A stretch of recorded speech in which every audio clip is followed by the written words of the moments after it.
que Dieu veut donner la vie éternelle. Dieu veut nous donner la vie éternelle. Et c'est...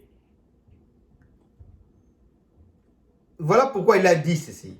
Il est vrai que Jésus est mort pour nos péchés et que celui qui croit en Jésus-Christ ne périra pas, mais l'évangile ne se limite pas à cela. Le véritable message de l'évangile, c'est que Dieu veut donner la vie éternelle. Maintenant, comprenons ce verset, le verset que je vais donner maintenant. C'est Jean 17, 3, dit ceci. La vie éternelle, c'est qu'ils te connaissent, toi, le seul vrai Dieu, et celui que tu as envoyé, Jésus-Christ. Je lis encore au nom de Jésus-Christ de Nazareth. Jean 17, 3.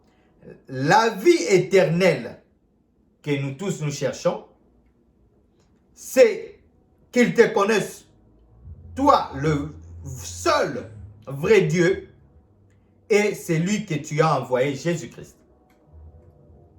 Ainsi, la vie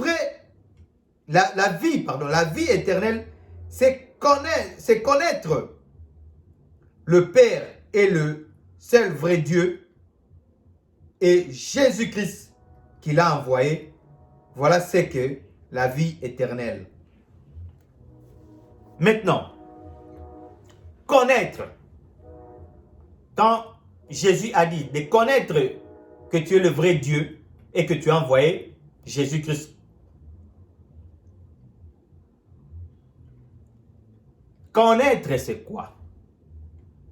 La définition de connaître, connaître quelqu'un, connaître une personne, c'est savoir, c'est la connaissance d'une personnalité ou connaître la personne dans l'intimité.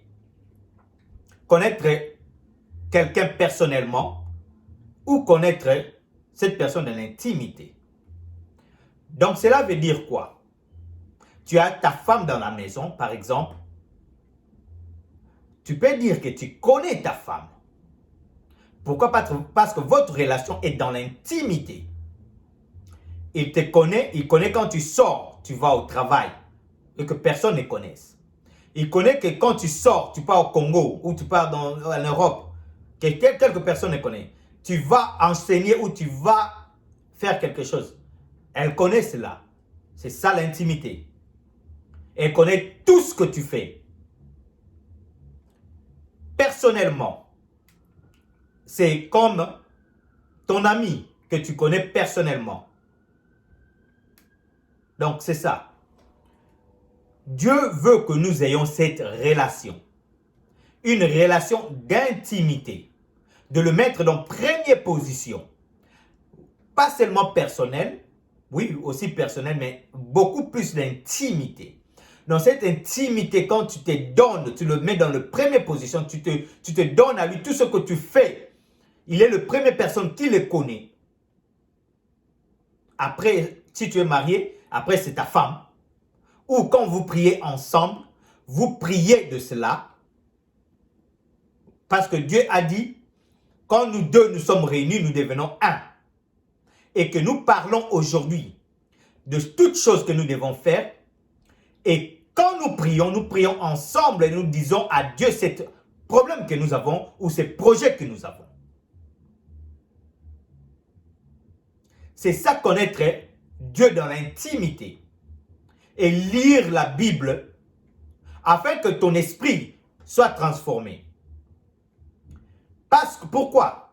Parce que cette intimité commence par la spiritualité, dans ton intérieur. Pourquoi cela? Parce que quand tu veux aller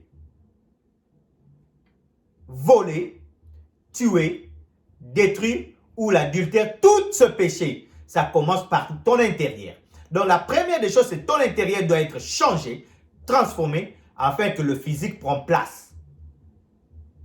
Voilà pourquoi la Bible nous dit que Dieu est physique. Pour l'adorer, tu dois l'adorer dans l'esprit et la vérité. Parce que toutes les choses toutes ces deux choses sont dans la spiritualité. La vérité commence dans la spiritualité et toutes ces choses dans la spiritualité. Parce que la vérité prend place maintenant dans le physique. Parce que tu l'as commencé dans la spiritualité et la vérité prend place dans le physique. Donc, c'est que nous devons transformer en tant qu'humains, si tu veux être changé totalement, si tu veux que tes enfants comprennent que tu es un bon père dans la maison, si tu veux que ta femme comprenne que tu es un bon mari dans ta maison, si tu veux que tes enfants comprennent que tu es un bon protecteur, si tu veux que tes enfants comprennent que quand ils viennent, ils te parlent d'une chose qui se passe dans sa vie, tu vas leur donner une bonne solution. C'est de transformer ta personne personnellement dans la spiritualité. Et dans cette spiritualité, avant d'être transformé, c'est d'avoir d'abord une relation d'intimité avec Dieu. Et quand tu as une relation d'intimité avec Dieu, c'est là où maintenant le Saint-Esprit vient. C'est lui qui a construit ton cœur, c'est lui qui a fabriqué ton cœur. Il commence maintenant à te transformer dans l'intérieur, après dans le physique.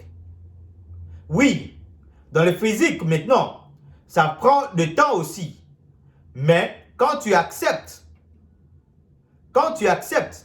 de choses qui te poussé à être dans ces levels, de vivre dans ces vies-là, tu vas l'abandonner. Pourquoi? Parce que ça te fait vraiment mal au cœur.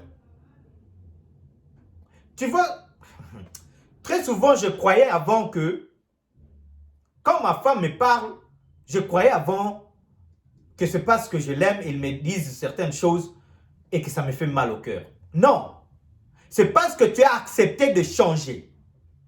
Et quand tu as accepté de changer, il y a certaines choses qui vont te faire mal au cœur. Et il y a des fois que tu n'acceptes plus à manger parce que cette mal au cœur, vraiment, il y a des péchés que tu fais, vraiment, tu ne peux même pas dormir.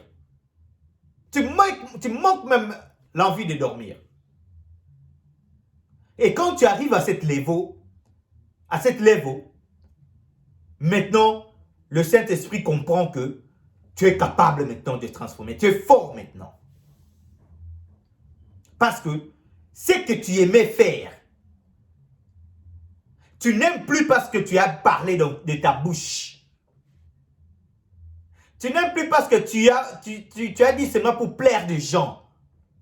Mais ça te dérange. Dans ton cœur, ça te dérange. C'est là où maintenant le Saint-Esprit se montre. C'est là où maintenant tu dois être dans la joie. Tu dis que oui, merci Seigneur. C'est maintenant que j'ai vu que le Saint-Esprit est là. Amen, amen.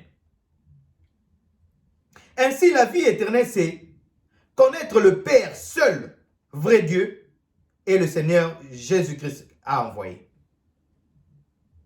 À vrai dire, toute personne qui a vécu sur cette terre continuera à vivre éternellement après sa mort. Donc, cela veut dire quoi?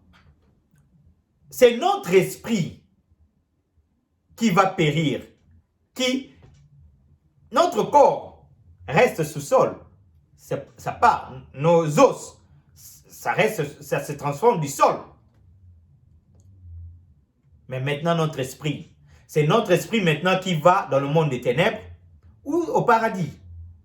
Donc ce que nous devons transformer premièrement, c'est notre esprit, afin que nos esprits ne périssent pas, mais qu'il y ait la vie éternelle. Donc la vie éternelle commence dans notre intérieur. Notre intérieur doit vivre la vie éternelle et non notre physique. Nous voyons beaucoup de gens, même dans mon travail là où je travaille, je suis à l'hôpital. Il y a des gens qui disent que non, tu dois beaucoup marcher, tu dois beaucoup courir, tu vivras longtemps. Bon, ça peut aussi être vrai, mais moi je crois que ça peut être faux. Parce que le coronavirus nous a informé beaucoup de choses. Nous a éduqués, nous a enseigné beaucoup de choses.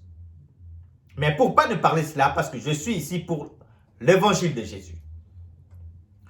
Donc, ce n'est pas parce que tu cours chaque jour, ce n'est pas parce que tu fais des exercices chaque jour, ce n'est pas parce que tu fais tout ce que tu fais là que ça te donnera la vie éternelle. Non, c'est ton esprit qui a la capacité, la pontation d'avoir la vie éternelle. Donc tu dois premièrement faire des exercices dans ton esprit, faire l'éducation dans ton esprit, des enseignements dans ton esprit, afin que ton esprit transforme. Quand ton esprit est transformé, maintenant le Saint-Esprit est venu habiter en toi. Maintenant, il va faire bâtir maintenant dans ton corps que tout ce que tu faisais avant est mauvais. Maintenant, quand tu le fais, ton cœur n'est plus bon. Ton cœur haïsse tout. Tu ne peux même pas dormir. Tu ne peux plus dormir. Tu commences à pleurer, pleurnicher. Prier, tu pleures en priant. Pourquoi? Parce que tu as commis ces péchés. Tu sais bien aussi que Jésus a versé son sang, mais tu pleures avant même de te demander pardon. Tu pleures. Quand tu es arrivé à cette level, crois-moi, tu es un homme de Dieu. Tu es un homme de Dieu. Un homme de Dieu n'est pas seulement prêcher la parole. Un homme de Dieu, ce n'est pas seulement imposer le main sur quelqu'un. Un homme de Dieu, ce n'est pas seulement prophétiser. Mais un homme de Dieu, c'est celui qui fait la gloire de son Père, le Dieu Tout-Puissant.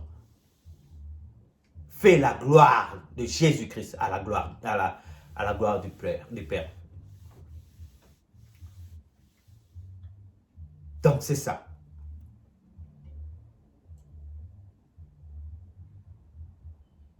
Pourrait-nous dire que la vie éternelle, c'est vivre éternellement au ciel au lieu de vivre éternellement en enfer? Non, car Dieu, Jean 17, 3, dit ceci. Jésus a expliqué que c'est la vie éternelle. C'est connaître Dieu et Jésus. Cette connaissance, comme je l'ai expliqué, est bien qu'un savoir intellectuel. Dans la Bible, le verbe connaissance est utilisé pour décrire la relation le plus personnelle et le plus intime.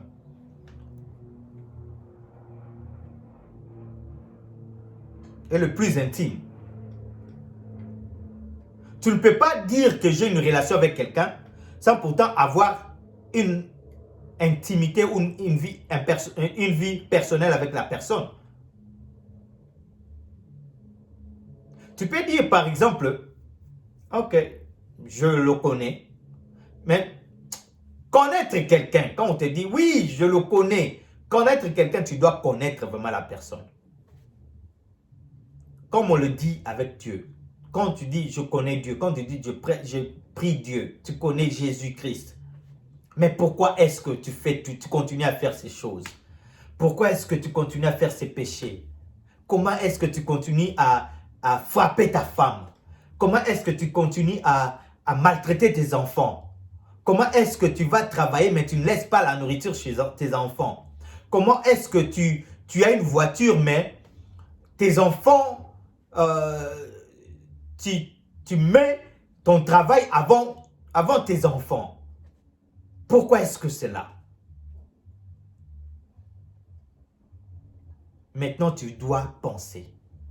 Tu dois te regarder. Tu dois savoir pourquoi je dois changer. Je dois transformer. Je dois donner ma vie à Jésus avec toute intimité, avec toute personnelle, à Jésus. Amen, amen. Une dernière verset. Ces versets, lisons ces versets. Le verset Jean 10, 10. Je lis au nom de Jésus-Christ de Nazareth. Le voleur, donc Satan, le voleur ne vient que pour dérober, égorger et détruire. Moi, je suis venu afin que le brebis ait la vie et qu'elle ait en abondance. Dieu veut nous donner la vie éternelle, une vie dans l'abondance. Et je suis persuadé que voir la désir, Christ est mort pour le pardon de nos péchés. Il est mort pour le pardon de nos péchés, pour que vous soyez proche de lui. Si vous avez déjà né de nouveau, ne vous comportez pas d'avoir l'assurance du pardon de nos péchés. Et de là, écoutez, et de la possession de la vie éternelle avec le Père. Expérimenter une relation d'intimité avec le Seigneur. Donc, aujourd'hui, tu te dis que tu es pasteur. Aujourd'hui, tu te dis que tu es évangéliste. Aujourd'hui, tu te dis que tu es prophète. Aujourd'hui, tu te dis que tu es enfant de Dieu. Ne te laisse pas seulement parce que Jésus est allé à la croix, il est mort pour moi. Donc c'est bon. Tu dois avoir l'intimité avec Jésus-Christ. Et cette intimité te poussera à vivre maintenant selon la volonté de Dieu. Et aussi la gloire de Dieu va descendre sur toi et tu représenteras exactement la personne. Tu seras ambassadeur exact de la personne de Dieu. Donc voilà. Aujourd'hui, je voulais parler vraiment de nous qui disent nous sommes des enfants de Dieu. Nous sommes des serviteurs de Dieu. Nous sommes des prophètes de Dieu. Nous sommes des pasteurs de Dieu. Nous sommes des hommes de Dieu. Ce que nous faisons, c'est seulement Dieu qui le voit. Transformons-nous à la volonté de Dieu le Père. Transformons-nous à la volonté de la loi de Dieu, afin de vivre la gloire de Dieu sur nous, afin de vivre la volonté de Dieu sur nous, afin de vivre la bonne relation avec Dieu le Père. Voilà que j'avais à partager aujourd'hui. Et que Dieu vous bénisse. Donc n'hésitez pas aussi à partager à chacun de nous, afin qu'il soit aussi béni comme tu es béni. Que Dieu vous bénisse au nom de Jésus-Christ de Nazareth. Amen. Merci.